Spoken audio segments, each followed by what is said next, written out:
ജനുവരി റിലീസും മമ്മൂക്കയും അതൊരു ഒന്നൊന്നര കോമ്പിനേഷനാണ് മോനെ. ജനുവരി 22 റിലീസ് ചെയ്യുന്ന അർജുൻ അശോകൻ നായകനായ ചത്ത പച്ച എന്ന സിനിമ.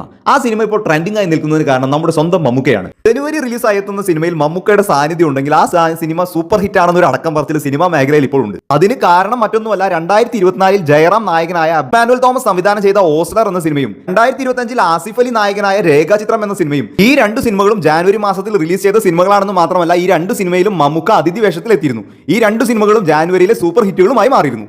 2026 മമ്മൂക്ക ക്യാമിയോ റോളിൽ അല്ലെങ്കിൽ എക്സ്റ്റൻഡഡ് ക്യാമിയോ റോളിൽ അല്ലെങ്കിൽ അതിഥി വേഷത്തിൽ എത്തുന്നത് ചത്ത പച്ച എന്ന അർജുൻ അശോകൻ നായകനാവുന്ന സിനിമയിലാണ്. അതുകൊണ്ട് തന്നെ ചത്ത പച്ച എന്ന സിനിമയ്ക്ക് വളരെ വലിയ ഹൈപ്പാണ് ഇപ്പോൾ ലഭിച്ചുകൊണ്ടിരിക്കുന്നത്. നടന്മാരുടെയും നവാഗതരായ സംവിധായകരുടെയും സിനിമകളിൽ മമ്മൂക്ക എന്തിന് ക്യാമിയോ റോളിൽ എത്തുന്നു എന്നൊരു ചോദ്യം ഒരിക്കൽ മമ്മൂട്ടിയോട് ചോദിക്കുകയുണ്ടായി. ഇതിന് അദ്ദേഹം നൽകിയ ഉത്തരമാണ് ഇപ്പോൾ സോഷ്യൽ മീഡിയയിൽ ട്രെൻഡിംഗ് ആയിക്കൊണ്ടിരിക്കുന്നത്. ചെറുതോ വലുതോ സിനിമയിൽ ഞാനുണ്ടെങ്കിൽ ആ സിനിമ നന്നാവുകയാണെങ്കിൽ നന്നാവട്ടെ എന്നാണ് മമ്മൂക്കയുടെ ഇതിനെ പറ്റിയുള്ള അഭിപ്രായം. പ്രതിഫലമോ ലാഭേച്ഛയോ നോക്കാതെ വളർന്നു വരുന്ന കലാകാരന്മാരെ പ്രോത്സാഹിപ്പിക്കുന്ന മമ്മൂക്കയുടെ രീതി എല്ലാ കാലത്തും മാതൃകാപരമാണ്.